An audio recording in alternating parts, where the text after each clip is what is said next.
est 19h, bonsoir à tous. Merci d'être sur la première, ravi de vous retrouver à la une de l'actualité de ce lundi. Pollueurs, trop nombreux, depuis quelques années, beaucoup de propriétaires de voiliers se sentent stigmatisés. Afin de casser les préjugés, certains nous ont accueillis à bord. Elle se rêvait docteur, elle sera finalement gendarme à 40 ans. Émilie est la seule et unique polynésienne de la brigade motorisée de la gendarmerie nationale. Son portrait dans ce journal.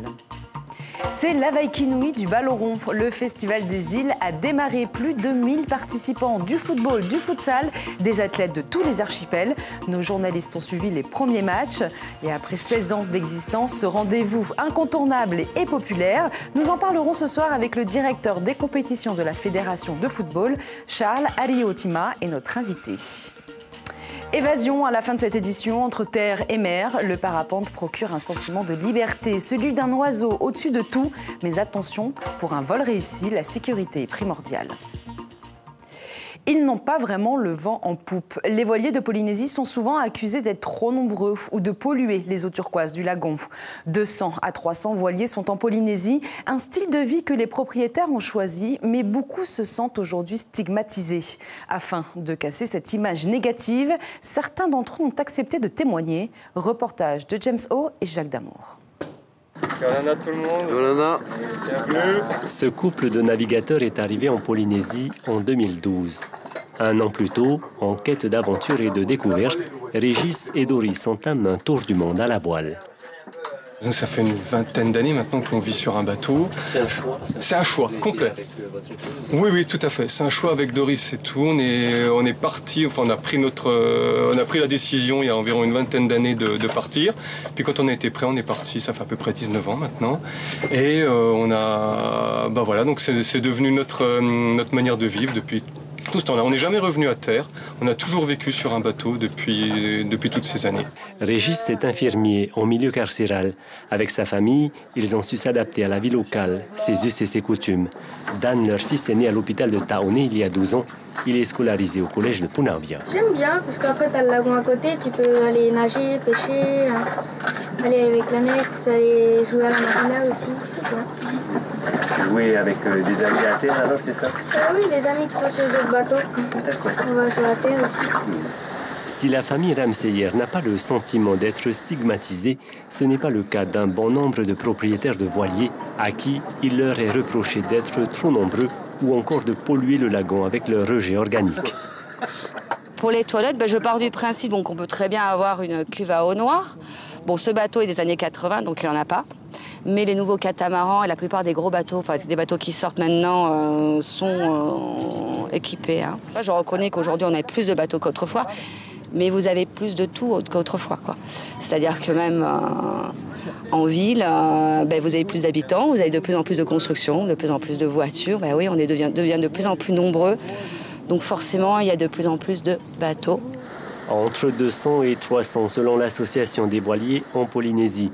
Pour la plupart, la préoccupation du moment, c'est l'augmentation des redevances depuis le 1er mars. Il y a 456% d'augmentation, on multiplie par 5,6 le prix des loyers pour un morceau de béton, un bout de voûte. À votre niveau, vous avez eu des explications de la part du port autonome? Non, malheureusement, nous cherchons à parler au port autonome, nous cherchons à essayer de co-construire une plaisance qui serait agréable pour tous, qui serait bien organisée, mais non, on est obligé de faire des procès pour se faire entendre. Je trouve ça extrêmement dommage. Pour l'heure, l'affaire n'a pas encore été audiencée au tribunal administratif. L'association des voiliers en Polynésie espère bien obtenir gain de cause. À quelques mois des JO à Teaupo, le kiosque info destiné à renseigner les visiteurs locaux et étrangers a fait l'objet d'actes de vandalisme ce week-end. Serrures fracturées, signalétiques détériorées, matériel et tracts de prestataires saccagés, robinets endommagés ou encore chaînes cassées. Des dégradations mineures mais qui ont un coût. Le comité de tourisme de Tayarapu Ouest a porté plainte auprès de la gendarmerie. Dans l'Hexagone, elles sont moins d'une centaine de femmes motardes. À 40 ans, Émilie est la seule et unique polynésienne à exercer le métier de gendarme à la brigade motorisée. La quadragénaire a débuté sa carrière comme sous-officier à Vichy avant de revenir au Fénois où désormais elle exerce. Son portrait est signé Mélissa Chong, Kaline Liénard et Hubert Liao. À moto 8 heures par jour, Émilie était loin d'imaginer que ce serait son métier. Elle qui se rêvait docteur à 7 ans. 4 années de médecine en France et des redoublements l'ont durement éprouvée.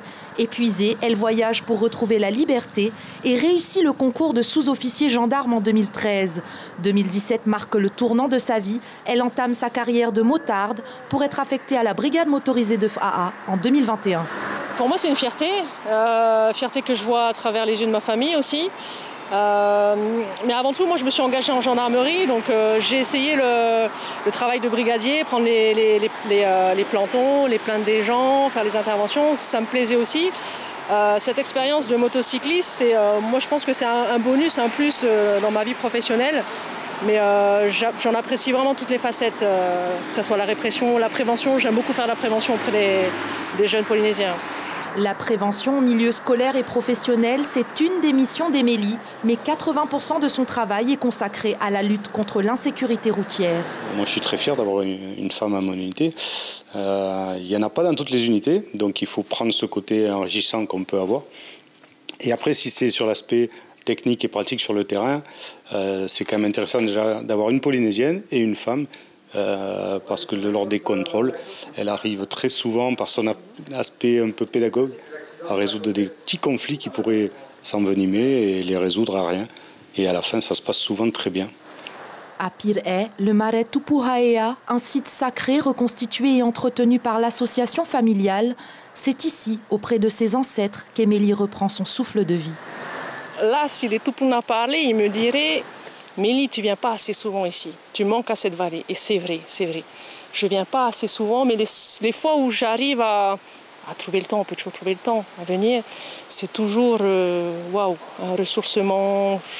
Je puise ma force de cette vallée, de cette rivière qui coule là en bas, qu'on entend, le murmure de la Hamuta. Ouvre le champ des possibles et là où se pose ton regard, tu iras.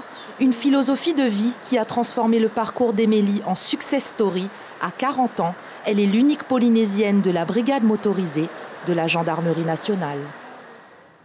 Nous l'avons appris il y a quelques heures et c'est une excellente nouvelle pour le Fénua. Le gouvernement de Singapour a décidé de financer les prochains Jeux du Pacifique qui auront lieu à Tahiti en 2027.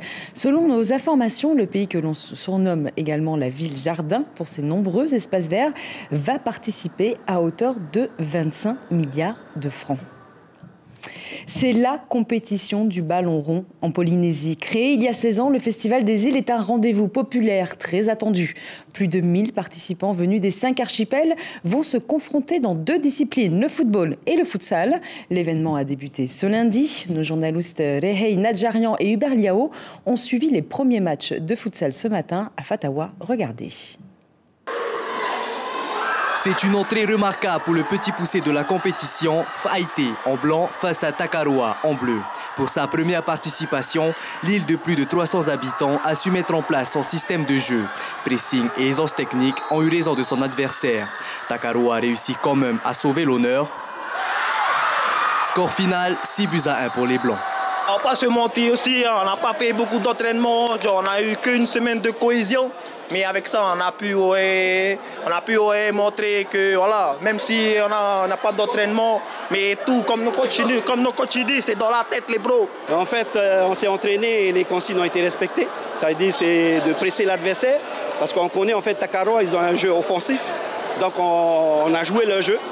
On s'est dit on va attaquer comme eux et on va attendre qu'ils vont lâcher. On a toujours entendu ceux qui gagnent, Alphonse Greg, c'est Rapa. Après, c'est une équipe de Tahiti. Cette année, c'est l'année des Pomotou.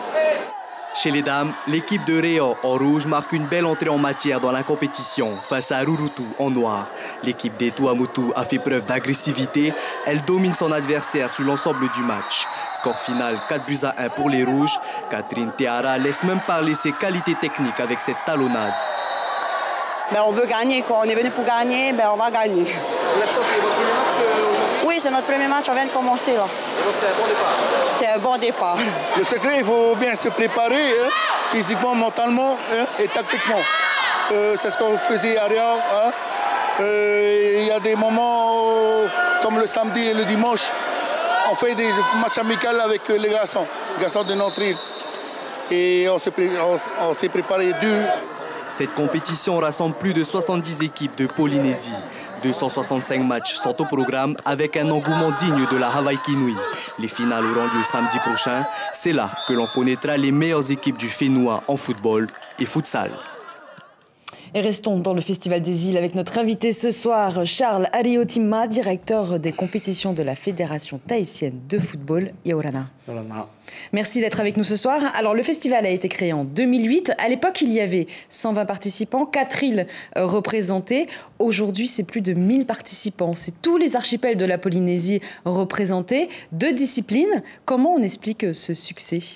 Oui, parce qu'au fait, au départ, lorsqu'on a créé le challenge, c'était juste le football. Hein?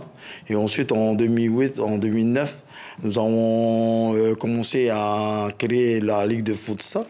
Et de là, lorsqu'on a regroupé, si ça a augmenté, c'est grâce aussi à l'équipe de Rapa. Lorsque l'équipe de Rapa est venue, ils ont gagné le tournoi, on les a fait partir en Nouvelle-Zélande. C'est ça qui a attiré ensuite les autres, lorsqu'ils ont vu qu'une équipe lointaine de Tahiti a pu participer à une grande compétition de l'OFC. Et c'est ça qui a créé l'engouement, où vraiment tous les jeunes se sont intéressés, surtout au futsal. Et c'est ça qui a monté en plus l'engouement du Festival des îles, ce qui se passe aujourd'hui. Alors là, cette année, la FIFA a décidé de vous soutenir, 882 millions de francs. Comment vous allez concrètement vous servir de cet argent-là ? Est-ce que ça va permettre de développer le football, le futsal dans les îles notamment ? Oui, d'abord, ce chiffre-là, ce qui est un peu dommage, que ça a été annoncé sans développer. Il faut savoir, les 880 millions, c'est sur 4 ans.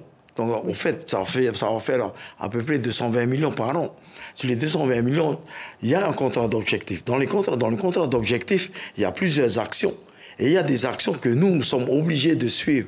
Et la FIFA, ça fait une dizaine d'années aujourd'hui, dans les 10 dernières années, ils sont plus focalisés sur le développement du football féminin et du football jeune. Il ne faut pas aussi oublier que lorsque nous, parce qu'aujourd'hui, nous avons près de 7 sélections qui se déplacent tous les ans dans le Pacifique. Un déplacement, ça coûte cher. Les billets d'avion coûtent cher. Parce que dans les 220 millions, il y a aussi la partie des sélections. Une sélection, quand on fait déplacer, ça coûte cher. Ça peut revenir à près de 20 millions. Nous avons 7 sélections. On voit déjà le chiffre, la moitié du budget est déjà atteint. Alors, cette année, il y a plus de 1000 participants. C'est beaucoup d'athlètes des îles. 60% des athlètes qui participent viennent des îles. C'est important pour les îles, ce festival. Est-ce que ça leur permet aux athlètes de sortir de leur zone de confort, de se confronter également à Tahiti avec d'autres athlètes ? En fait, c'est le but de la Fédération tahitienne de football lorsqu'on a créé le Festival des îles, justement.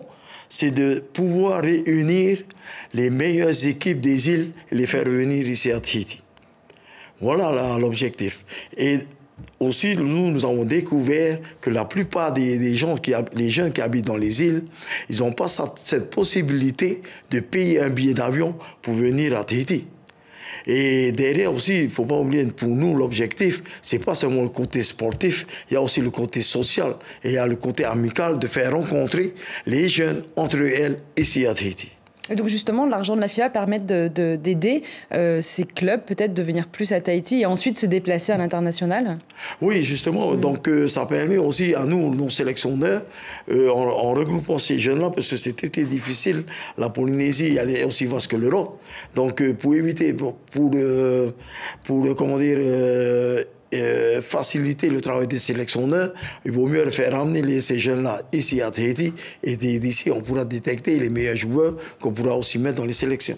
Merci beaucoup, Charles Ariotima, d'avoir été avec nous. Je rappelle que vous êtes donc directeur des compétitions au sein de la Fédération tahitienne de football. Je voulais juste rajouter, parce qu'on ne peut pas oublier, donc, c'est de remercier aussi bien donc, la FIFA, mais aussi de remercier aussi le pays qui nous aide beaucoup.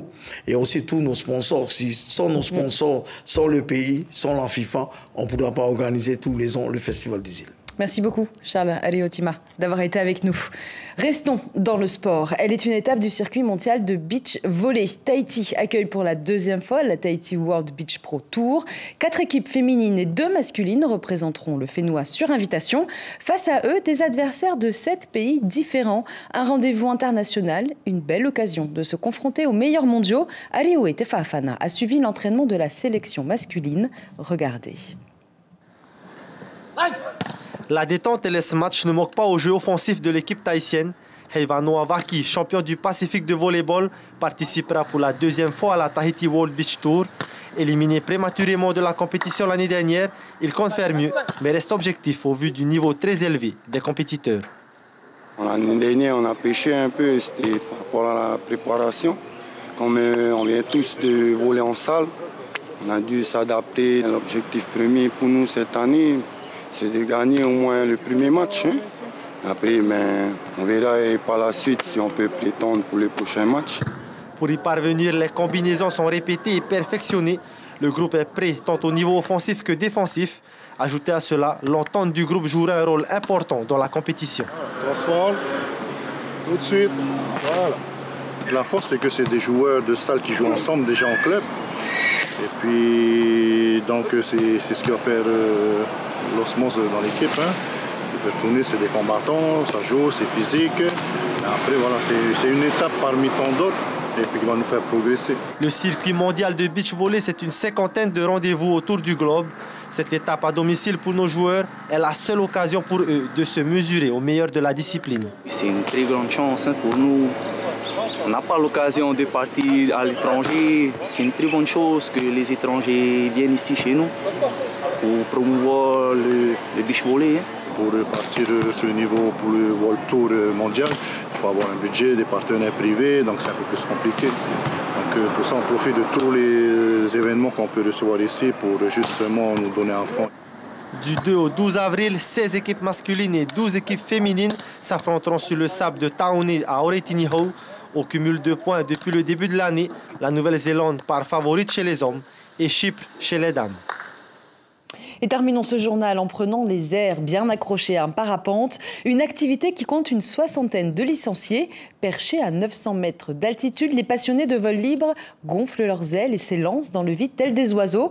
Moment d'évasion et plaisir garanti, mais attention, pour un vol réussi, la sécurité est primordiale. Reportage signé Mélissa Chong et Eddie Yanko. 20 minutes en 4x4, c'est le temps nécessaire pour découvrir le plus beau tableau qu'offre Veitavere. Ici, l'harmonie règne entre les nuances de vert des montagnes et le bleu turquoise du lagon, un temps idéal pour observer l'aérologie du site. Le parapente est une activité où chaque paramètre est étudié avec minutie. Je sais pas trop si c'est D'abord vérifier si l'aérologie elle est sûre, et après, une fois que cette étape-là est passée, là aujourd'hui, on voit que quand on regarde sur l'eau, si tout est lisse. On voit que du côté du sud, là-bas, la mer elle est un peu plus foncée. Donc ça confirme ce que les météorologistes ont prévu du vent d'est. Donc là, je le vois au loin. Donc ici, on est dans une zone de dévente. Donc ça veut dire qu'au niveau de la sécurité, ça va, il n'y a pas de souci. Le parapente permet de s'amuser dans les airs, mais aussi de transmettre aux plus jeunes. Heinoa, 15 ans, a déjà 60 vols en biplace à son actif. Il forme un duo complice avec son papa Pierre, dès qu'il en a l'occasion. Ça permet de se rapprocher et c'est bien aussi parce qu'on vole toujours en biplace. Du coup, je suis juste devant lui et parfois en vol, j'apprends à piloter. Je dirige la voile, j'apprends à trouver les ascendances. Avec ses 30 années d'expérience de parapentiste, Philippe s'émerveille toujours de pouvoir partager un moment privilégié à 900 mètres d'altitude. Je fais voler ma famille, mes amis au sein du club et puis je partage un petit peu la passion avec ma femme. On a volé aux Marquises, on voyage un petit peu comme ça et c'est vrai que c'est très, très agréable. Et en plus, on est au milieu de la nature qui est superbe et on n'est vraiment pas à plaindre. Les procédures de contrôle sont faites, les suspentes se tendent et le vent s'engouffre dans cette aile de 40 mètres carrés. Ça va, tout se passe bien, Heinoa? Oui. Alors, qu'est-ce que tu ressens là dans le pilotage? Je sens qu'on tourne. Là-haut, soit on plane comme un oiseau, soit on cherche des vents ascendants où les sensations sont alors décuplées. Le sentiment ultime reste celui de la liberté face à l'immensité et la beauté des paysages. Donc ça fait des records de distance, après tu as des records en vol. Tant qu'il y a du vent et qu'on peut voler... Tu restes en vol? Après quelques minutes de vol, il est temps de retrouver la terre ferme avec en mémoire une évasion au grand air, ancrée à jamais.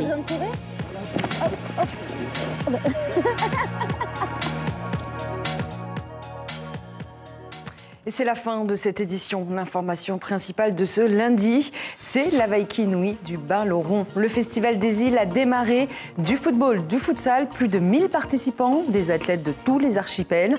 Un rendez-vous populaire et incontournable, c'est jusqu'au 6 avril du côté de Pirée. À la une de votre quotidien demain matin, Tahiti Info, Air Moana dans la tourmente. Et je vous propose de se quitter par ces belles images prises dans les airs par notre journaliste accroché à un parapente. Je vous laisse savourer. Très belle soirée à tous et à demain.